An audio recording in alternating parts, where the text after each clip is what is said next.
Game Awards are just around the corner, and I might make a video about this year's Game Awards too. But before that, let's talk about some games in past that should have won Game of the Year but failed to do so.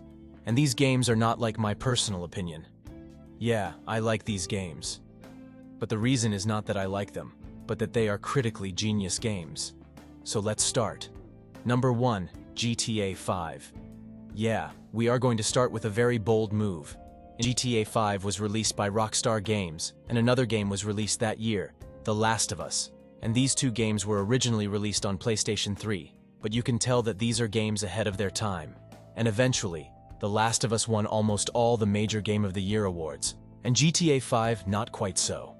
The Last of Us was a brilliant storytelling game, and it was like those games when you pay for it and just say, damn man, this is a full-fledged movie.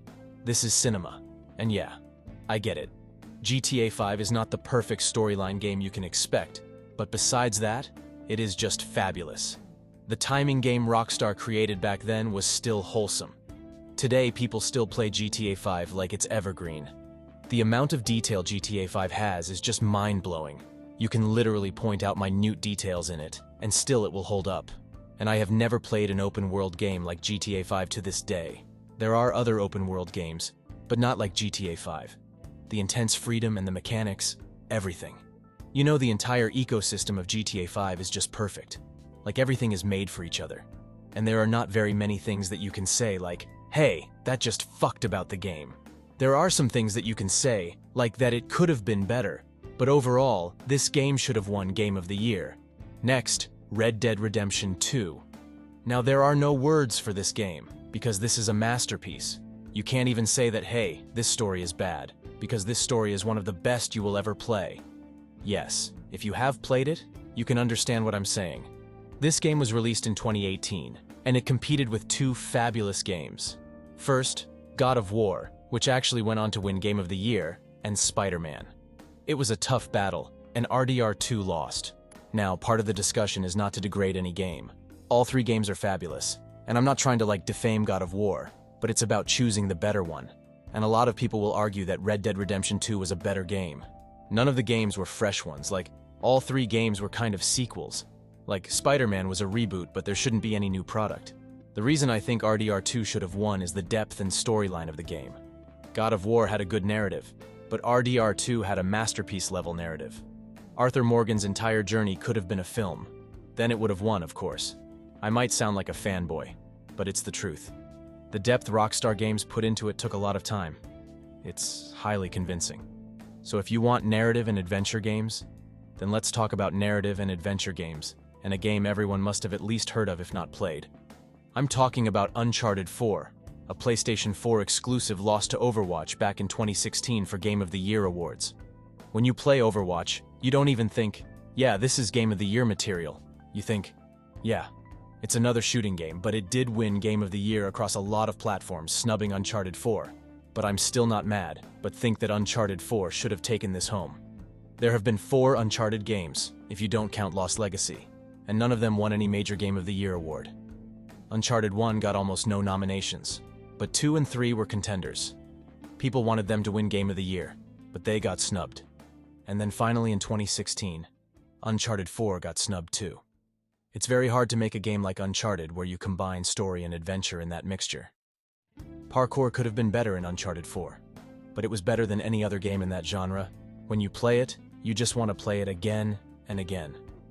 The replayability of Uncharted is very high, even if you are spoiled. That's the magic of it. So Uncharted 4 should have won it back in 2016. No hate to Overwatch. Number 4, Resident Evil Village. Now I get it. Resident Evil is probably not Game of the Year material in public opinion, I guess. That year, It Takes Two won the Game of the Year award. Most of the critics praised it for its unique style of play. You play this game with literally 2 people, like It Takes Two, and it's a very good indie adventure game, no doubt about that. But Game of the Year? Again, for Resident Evil Village? No, I'm not going to make any stupid comments about indie or corporate games. If a game is good, then it's a good game. It doesn't matter if it's an indie game or a corporate game. And that year, Resident Evil Village should have won Game of the Year. It Takes Two is a good game, no doubt. But was it the best indie game we have seen in the last 10 years? It was probably not. Resident Evil Village was indeed one of the best modern horror games you can ever expect. From the story to the scary elements, it had it all. And fans wanted it to be the Game of the Year award too. But most Game of the Year awards do not use fan polls, which is alright. And critics probably went for the indie game bias and chose It Takes Two. Now let's end this video with a bang. Ghost of Tsushima, over The Last of Us, Part 2. Now, I do not have an agenda with The Last of Us. I absolutely love both of the games, but Ghost of Tsushima was a better game than The Last of Us Part 2. The Last of Us Part 2 won literally most Game of the Year awards out there, but public opinion is literally mixed. There are a lot of people who will say that the game is fucked ass compared to the first one, and a lot of people will say that this is the best game they have ever seen. But as an overall game, Ghost of Tsushima was ahead of The Last of Us Part 2.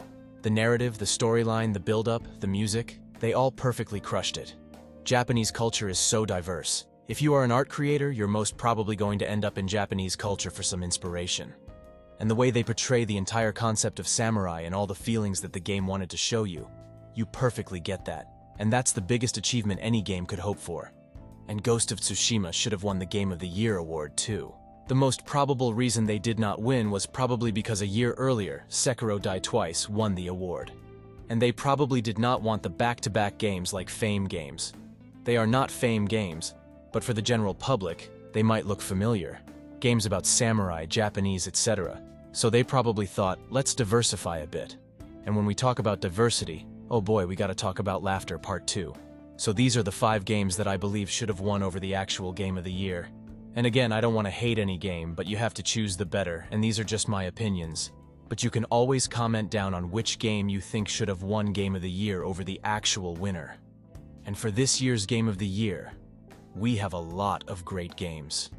I'm going to make a video about that, so subscribe. Only a small % of people who actually watch videos are subscribed, so please subscribe for regular content. And I'll see you in the next video. Till then, thanks for watching again. I'll see you next time.